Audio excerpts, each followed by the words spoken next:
Hello everyone, I hope all are doing good.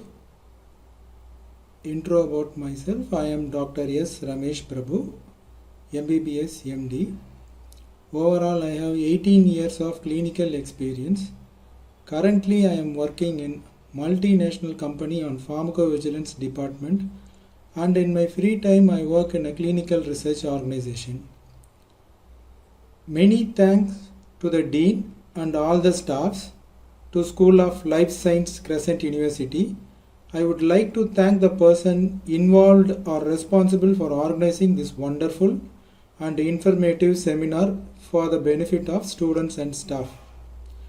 Today, for the next few minutes, we are going to understand what is symptomatic and asymptomatic diseases and the responsible microorganisms. Slide number 2. This slide is an overview on the contents that we are going to comprehend. So, to start with, they are in the order of definition, what is symptomatic versus asymptomatic, what are the common asymptomatic diseases with the pathogens, what is asymptomatic carrier, what are the types of asymptomatic carrier and the diseases associated with asymptomatic carrier. Slide number 3. Definition. To start with, the definition for symptomatic is a feeling of symptoms that are recognized as signs of the disease or injury. These are the classical examples on how the book describes about the diseases. The same can be identified and felt by the patient. Asymptomatic. It is that disease exists but without noticeable symptoms. This is exactly the opposite of symptomatic. This is the sign and symptom will not be seen or felt by the patient. This condition are critical in communicable diseases and they pose major threat to the society. Slide number 4. Symptomatic. To understand what is the meaning and what we mention as symptomatic, we need to know what is symptom. So, symptoms, it is a disease or a condition which produces some changes that you notice in your body. These are the changes happen to your body which causes you to seek medical attention. It can be a small symptom like to start with like a mild headache, or a symptom which make you incapacity to do your daily routine. So here is an example to make you understand better. Example is like a doctor, to make a diagnosis he need to know and identify signs and symptoms. So far we know what is symptom. That is nothing but what the patient feelings are is a symptom. What is a sign then? Sign is what a doctor identifies by clinical examination. This clinical examination include various things. To mention few, it is like to start with the physical examination, checking vital signs, then performing auscultation, palpitation, percussion, etc. etc. So here it is like as soon as you reach a doctor's office or a clinic, the first thing doctor will ask you is what bring you here, or why are you here, or he may ask you what is troubling you. So for that question, the list of complaints you tell or explain about yourself to the doctor will be considered as symptoms. To have an example, respiratory tract infection. Respiratory tract means it involves from nose to lungs. So something is there in the lungs. So the patient, he will explain us he is having cough, cold, fever, even fatigue. The things which he explains about his condition is called the symptoms. So whatever he said may be true, may be false also.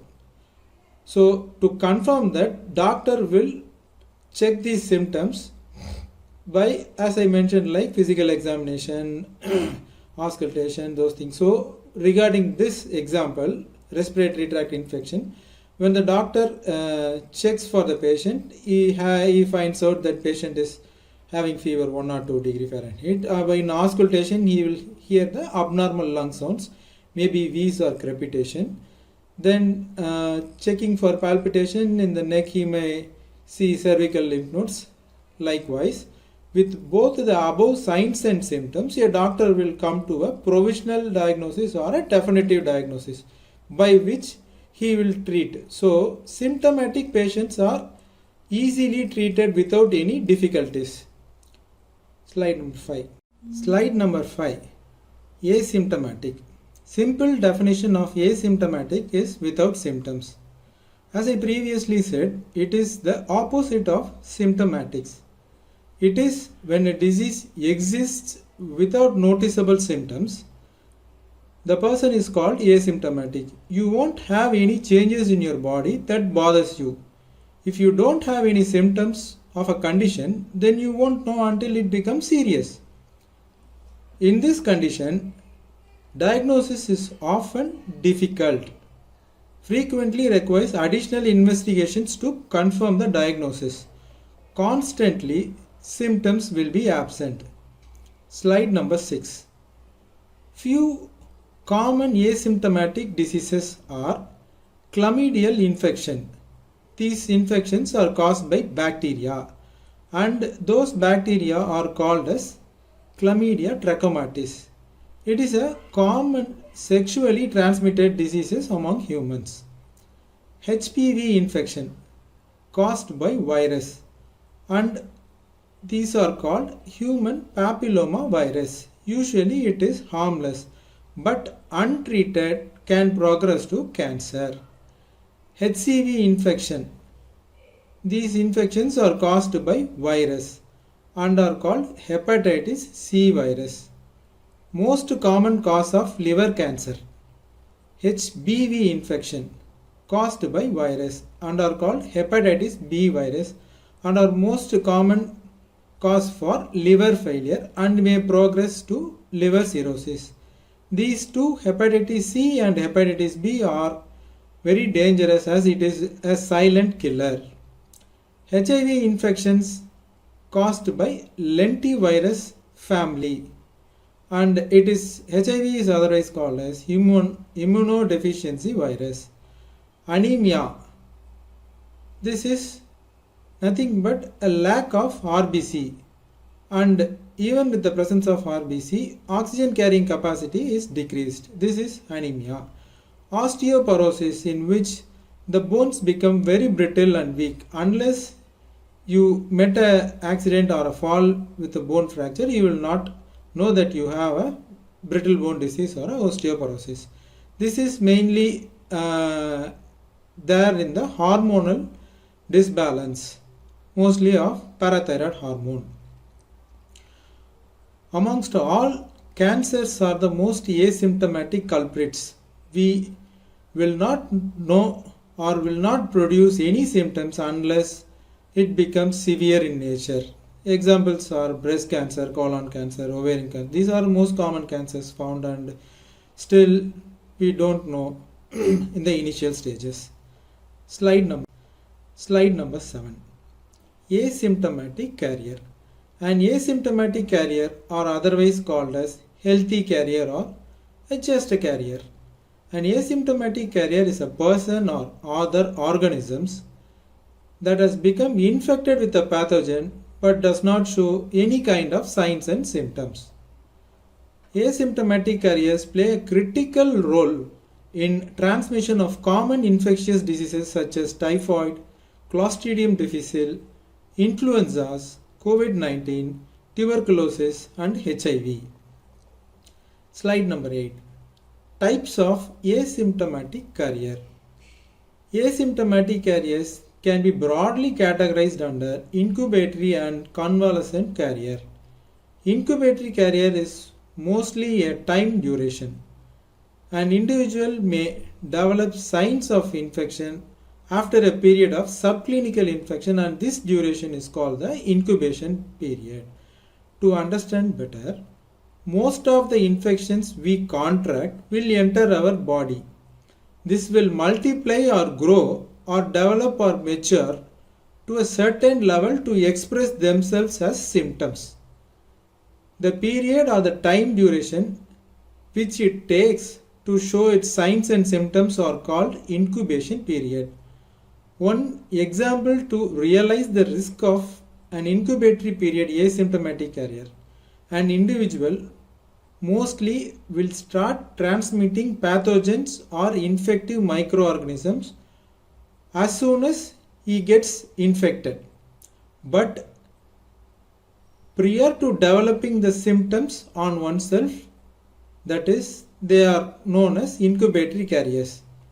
Only if the person suffers from any symptom, he or she will try not to infect other persons. At least they try to avoid transmitting the infection to the family members or the close ones, that is by isolation or seeking doctor's advice, etc. Unless he feels these things, he will be easily, without knowing that he is infected, he will be spreading the infections. Next is convalescent carrier. Humans are capable of spreading disease following a period of illness, typically thinking themselves cured of the disease.